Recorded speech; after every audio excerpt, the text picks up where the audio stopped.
Welcome back into Talking Fitchburg. Joining today from the Department of Ag, Trade, Consumer Protection. We say DATCP here at Fact TV. You know how many times I've said that, Michael, on our interviews, the intro? 5. 5 times. I think I've been here for all of them. It probably is you, yeah. Michelle, I keep it really like high level. I'm always afraid. I don't want to say anything wrong. But we have fun. And today we're going to have fun talking. No, Michelle's really fun, too. That's probably bad to say. Today we're going to do make a plan for severe weather damage repairs. So Severe Weather Awareness Week is April 13th through the 17th, if you didn't know. But it's a good time to plan. When you're talking about severe weather, the big thing is like make a plan. That's like the thing, make a plan. And in fact, you say that all the time here when we're talking about different items. But in specific storm damage stuff, the first thing I think of, and I said this to you off air, is the storm chasers coming through and stuff and being prepared for that, like if you're in that scenario and not making knee-jerk reaction stuff. But from DATCP's point of view, you're partnered with Ready Wisconsin. You're partnered with a lot of state organizations because you are the state. But as you work together in planning, how big is it for people to actually do planning, even when we're talking from DATCP's perspective or consumer protection stuff, whether it's storms or not? Well, planning is always vital and important because you don't want to get caught up in the emotions of whatever it is. So if we're talking about planning for scams and things, that emotional reaction, but really storms and why we're focusing on severe weather is making sure, because things are going to be chaotic. You're going to be dealing with multiple things and some things that you're just not expecting. And also Wisconsin, typically when we think severe weather and storms, we think tornadoes, we think roofs getting torn off, right? But we also have floods, as we saw last year in southern Wisconsin. We also have blizzards that take down power lines and sometimes collapse roofs from the weight. So it isn't just one season for us in Wisconsin. It's all year round. And that's why having that plan is important, because when something goes wrong, you want to immediately fix it. But there's going to be so many different factors and steps that get wrapped into that having that kit can give you that sense of calm. You can look at that and say, oh yeah, I don't have to try and rattle my brain and remember all those things. They're right there for me. I like this in your kit, tips in the kit here, list trusted resources that may be needed in these scenarios. So you had mentioned the flooding.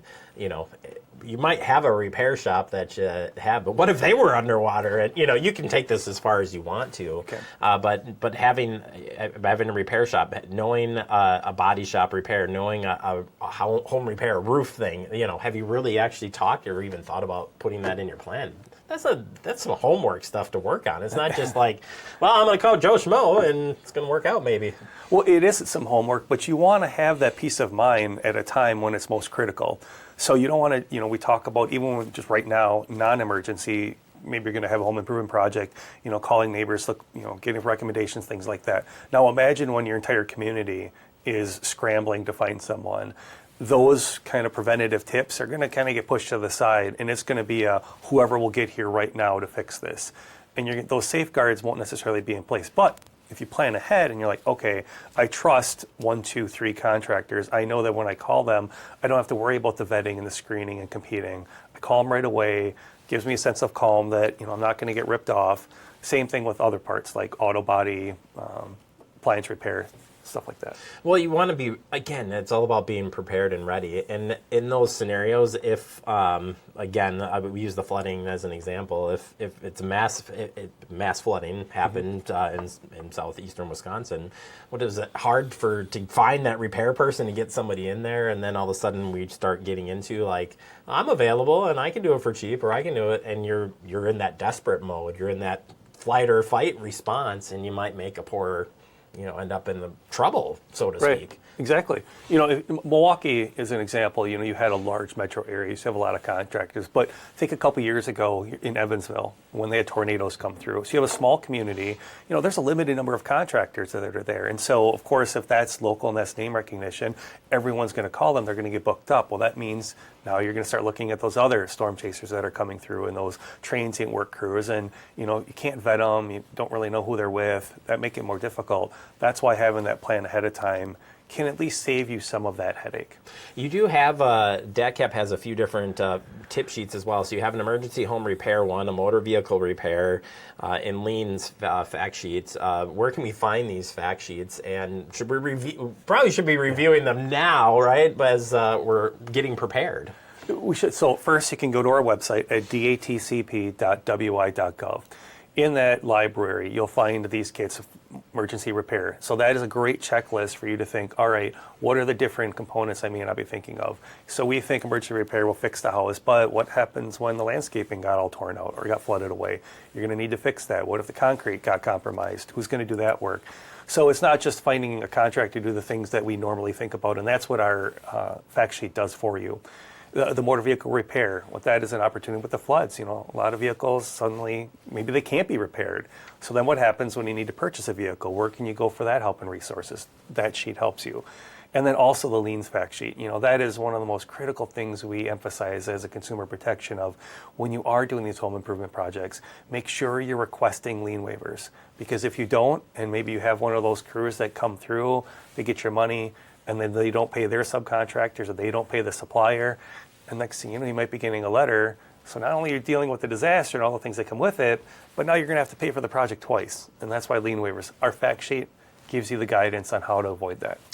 In these responses, I know Ready Wisconsin might team up with and is working with emergency management. If emergency management identifies some spotty work that's happening or something, do they notify you guys? Like, are you part of that chain? That might be a bigger question here. But if I've seen in the press releases that have come out, they're big at saying, hey, be aware of these things, that there could be flyby workers. Be aware that, you're just wanting to think twice. So are you guys as part of that planning process as well when those disasters are unfolding? And these can last a long time. I mean, the flood recovery is still happening today.